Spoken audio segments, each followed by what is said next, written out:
대출 받아서 투자를 하는 게 좋을까요? 아니면 저축을 하는 게 맞을까요? 정말 좋은 질문이세요. 월급 200일 때 너무나 고민되죠. 저의 해답, 저는 이런 말씀을 드리고 싶어요. 월급이 200이라면 당연히 투자를 시작해야 합니다. 영혼을 끌어서 투자하는 것에 대해서 많은 분들이 굉장히 고민을 하세요. 특히 나 지금 월급도 적은데 내가 대출을 받는 게 맞아? 여기서 월급도 적은데 대출 이자까지 내야 돼? 그러면 당연히 공포감이 많이 들 거예요. 그런데 월급 200일 때는 무조건 투자부터 시작해야 한다라는 말씀을 드리고 싶어요.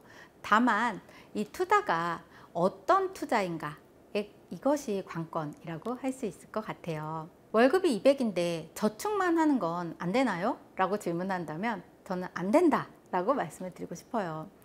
예를 들어서 월급이 500이나 1000이라도 되면 저축할 금액이라도 굉장히 많을 거예요. 그런데 월급 200에서 저축부터 하는 게 맞을까요? 저축을 계속 하는 게 맞을까요? 열심히 하는 게 맞을까요? 라고 질문을 드리면 제가 이렇게 말씀을 드리게 돼요. 얼마를 저축하실 수 있다 라고 생각하시나요? 라는 질문이에요. 저도 사회초년생 때 월급이 굉장히 적었어요. 저는 그때 열심히 저축하면 굉장히 내가 돈이 빨리 모이겠지?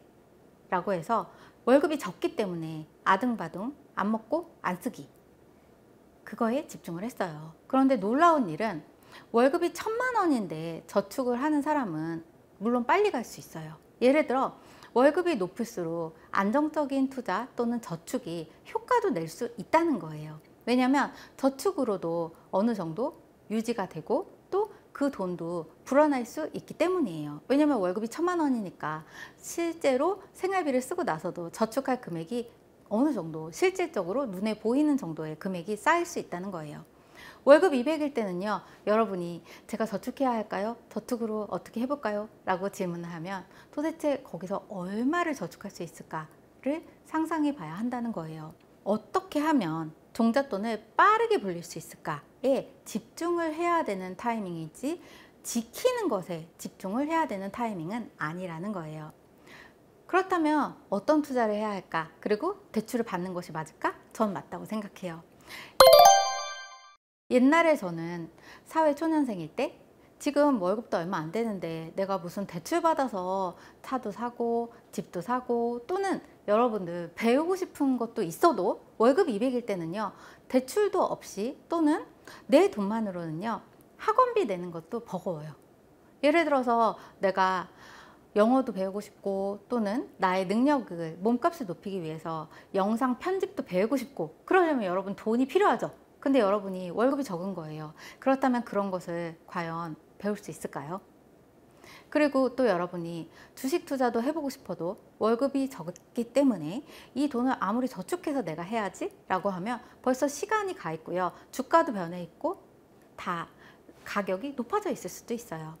내 집 마련도 마찬가지예요. 월급이 200일 때는요, 많은 분들이 월세를 살아요. 저도 예전에 사회초년생일 때는 월급이 적었기 때문에 내가 대출까지 받으면 안 돼 라는 생각 때문에 월세로 시작을 했거든요. 월세가 처음에는 50만 원이었고 그 다음 70만 원, 그 다음 90만 원으로 늘어나더라고요. 물가와 함께 월세가 높아지는 걸 보면서 제가 문득 이런 생각이 들었어요.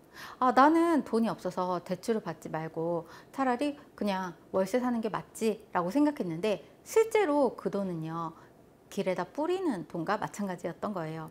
3년이 지난 후에 50만 원씩 제가 냈던 금액, 70만 원씩 냈던 월세, 이것은 아무것도 저에게 가져다 주지 않았어요.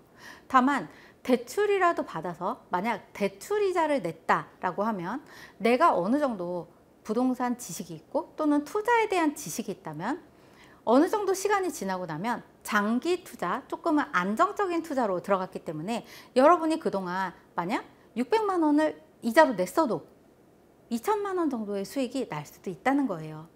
그것이 여러분에게는 하나의 또 다른 밑바탕이 되고 여러분이 앞으로 더 빠르게 재테크를 할 수 있는 기반이 될 수 있다는 거예요. 저의 경험을 말씀드리자면 제가 월급이 200일 때 또는 월급이 작을 때, 사회초년생일 때 또는 모아놓은 돈도 별도 없을 때 이런 생각을 했어요. 여기서 내가 대출까지 받으면 끝장이야 라는 생각이 들었어요. 대출은 절대 안 돼. 근데 그렇게 해서 3년이 지났어도 저에게 모인 돈은 별로 없었어요. 나중에는 이런 생각을 했어요. 우리가 만약에 대학을 갈 때 나는 돈이 없기 때문에 대학을 안 가, 또는 나는 돈이 없기 때문에 학자금 대출을 받아서 가 라는 두 가지 대안이 있을 거예요. 여러분은 무엇을 말씀드리고 싶은가요? 여러분의 아이가 또는 여러분이 내가 돈이 없는 거예요. 그런데 학자금 대출이라도 받아서 대학을 가고 또는 더 많이 배우는 게 나을까요? 아니면 나는 돈이 없기 때문에 대출이란 절대 안 돼, 위험하지 라고 해서 있는 돈에서 계속 아끼면서 저축을 해야 하기 때문에 내가 실질적으로 투자해야 되는 나 자신에게도 투자를 못하고, 또 앞으로 장기적으로는 미래의 수익을 가져다 줄 수 있는 자산을 살 수 있는 투자도 못한다면 과연 여러분 어떤 것이 맞는 길일까요? 물론 판단은 모든 분들이 자기의 상황에서 다를 수 있어요. 저의 경험으로는 저희 부모님은 제가 대학을 가려고 할 때 실제 빚이 몇 억이 있으셨고 돈이 없으셨어요. 제 친구 중에 한 명은 마찬가지로 저와 비슷하게 부모님이 가난한 친구가 있었어요. 저희 지역 자체가 가난했기 때문에 많은 친구들이 가난했고, 저도 돈도 없었고, 저희 부모님도 또 그 친구의 부모님도 돈이 없었어요. 그런데 둘은 다른 선택을 했어요. 저희 부모님은 그때 파산도 하셨고 돈도 없으셨지만 학자금 대출을 받아서라도 저에게 투자를 해주셨어요. 그리고 나중에는 그보다 더 큰 이익이 돌아왔어요. 그것은 바로 취업을 하고 나서 제가 받는 월급이 될 수 있었고, 또 승진도 다른 사람보다 빨랐기 때문에 월급도 더 빠르게 올라갔다는 거예요. 그런데 저의 친구는 당시에 부모님께서 여유가 없으셨기 때문에 저희 친구에게 대학은 말도 안 된다 라고 이야기를 했어요. 대학은 말도 안 되고 일단 대학은 그만, 그리고 빨리 취업부터 하라 라고 했고요. 그리고 나서 친구가 취업을 하고 나서도요, 부모님이 이렇게 말씀하셨어요. 우리 집이 돈이 없기 때문에 빠르게 저축을 해야 되니까 아르바이트를 또 하라. 예를 들어서 회사가 끝나고 그 친구가 나에게 투자하기 위해서 돈을 쓰려고 하면, 예를 들어 학원비나 영어 학원 또는 컴퓨터 학원 또는 뭐 어떤 기술을 배우기 위한 것에도 요즘은 다 돈이 들어요. 그때도 부모님이 안 돼, 안 돼. 부자가 되려면 저축해야 돼. 돈 아껴야 돼. 라는 말만 했어요. 그 친구는 퇴근하고 나서도 다른 분들이 영어 학원 가고 또는 자기 개발할 때 또는 자기의 투자에 돈을 쓸 때 커피숍 알바도 했고요. 또 투잡을 뛰기도 했어요. 결국에 시간이 지났어요. 5년에서 10년이 지나고 나서는 그 친구는 승진을 빠르게 할 수 없었어요. 뿐만 아니라 자기 개발에 투자가 안 되어 있었고, 또 하나의 씨앗도 뿌리지 않은 거예요. 그러다 보니까 그 당시에는 저축을 하는 것 같았는데 그 저축으로 모인 돈이요, 나중에는 연봉이 올라간 사람이 갖고 있는 돈보다 적은 금액이 되었고요. 뿐만 아니라 나중에는 정말 후회를 많이 했어요. 저는 여러분께 말씀드리고 싶어요. 월급 200인데 영끌해서 대출받아서 투자하는 게 맞을까요? 라는 질문에, 그 투자가 여러분이 준비가 되어 있는 투자라면 방향성이 중요하다라는 거예요. 그 투자가 여러분을 어떤 방향으로 이끌어주는 투자인지 그것도 중요하다는 거예요. 앞으로 나에게 더 밝은 미래를 가져다 주는 투자라면 영끌을 해서라도, 또는 여러분이 모든 걸 걸고라도 실제 한 번은 내 인생에서 과감한 결정을 내릴 필요가 있다고 생각해요. 그 과감한 결정은 여러분 자신을 더 멀리 그리고 더 높이 갈 수 있도록 그 힘이 되어줄 거기 때문이에요. 여러분, 오늘은 여러분께 월급 200인데 과연 대출받아서 제가 투자를 하는 게 맞을까요? 또는 저축을 계속하는 게 맞을까요? 라는 질문에 대한 답변을 드렸어요. 저축이 물론 중요해요. 아끼고 모으고 지키는 것. 그러나 그보다 더 중요한 건 여러분이 어떤 방향으로 나의 돈을 넣는가, 그리고 어떤 방향으로 내가 내 돈을 끌어가고 있는가, 그리고 앞으로 내 인생이 지금처럼 산다면 어떤 모습이 펼쳐질까 라는 것을 한번 그려본 다음에 그 결정을 해야 된다는 거예요.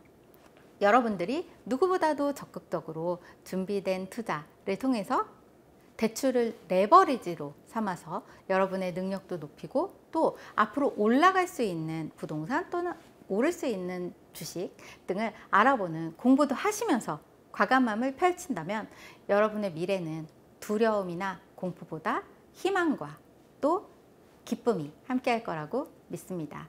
저도 그 길을 걸어왔고 앞으로 여러분들이 그 길을 걸을 수 있도록 저도 여러분에게 좋은 정보를 많이 알려드릴 수 있도록 노력할게요. 오늘도 저와 함께 해주셔서 감사합니다. 다음 시간에 다시 만나요.